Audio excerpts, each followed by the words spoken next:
నేనిక్కడ భయంతో ప్యాంపర్స్ మీద ప్యాంపర్స్ చేయించేస్తూ చస్తున్నాను. మీరు టాప్ టు బాటం కప్పుకుని ట్రాక్టర్లా గురక సౌండ్ ఇచ్చుకుంటూ నిద్రపోతున్నారా డాక్టర్? డాక్టర్ డాక్టర్ నిద్రపోతున్నారా? నిద్రపోయేవాడిని తట్టి లేపి నిద్రపోతున్నారని అడుగుతావేంట్రా ఫూల్? అది 12 సార్లు గంట కొట్టింది, విన్నారా? 12 గంటలకు 12 సార్లు గంట కొట్టకుండా 11 సార్లు కొడుతుందా? ఊరికి నన్ను విసిగించకు, పడుకో. డాక్టర్ డాక్టర్ నాకొక స్మాల్ డౌట్. ఏమిటది? నాకు పెళ్ళి అవుతుందా? ఖచ్చితంగా అవుతుంది. ఆ నమ్మకం నాకుంది. పిల్లలు? ఆ నమ్మకం నీకుండాలి. అయ్యో నా వల్ల కాదు డాక్టర్. ఈ ఇంటి వాతావరణం చూస్తుంటే నా ప్రాణానికే గ్యారెంటీ లేదు. నేనే లేకపోతే పెళ్ళేమిటి, పిల్లలేమిటి?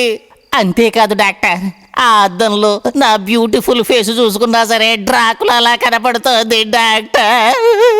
రేయ్, నీలాంటి ఒక పిరికి పంద నాలాంటి ఒక ధైర్యవంతుడితో ఒక పందెం కట్టాడు.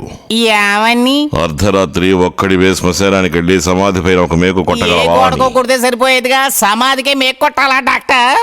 ముందు కథ వినరా. చెప్పండి డాక్టర్. మేకు కొట్టాడా? కొట్టి తిరిగేటప్పుడు వాడి పంచును ఎవరో లాగారు.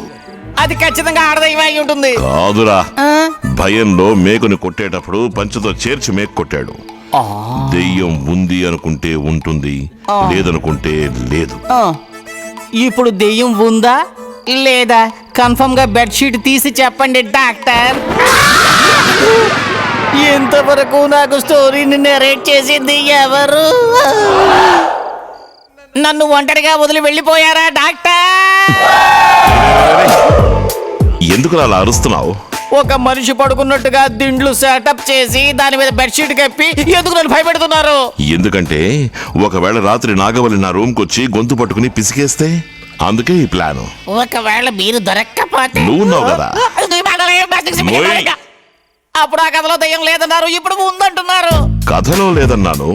ఒక్క విషయం గుర్తుంచుకో, ఈ ఇంట్లో మన ఇద్దరం తప్ప మిగతా వాళ్ళందరూ దెయ్యాలే. ఈ ఇంట్లో రాత్రులు నాకు నిద్ర పట్టేలా లేదు డాక్టర్. అంతే కదా. నేను నీకు టాబ్లెట్ ఇస్తాను, బ్రహ్మాండంగా నిద్ర పడుతుంది. ఓవర్ డోస్ ఇవ్వండి డాక్టర్. మంచినీళ్ళు తీసుకో. చేతిలో పెట్టండి. చేతికిచ్చే అలవాటే లేదు, నోరు తెరు.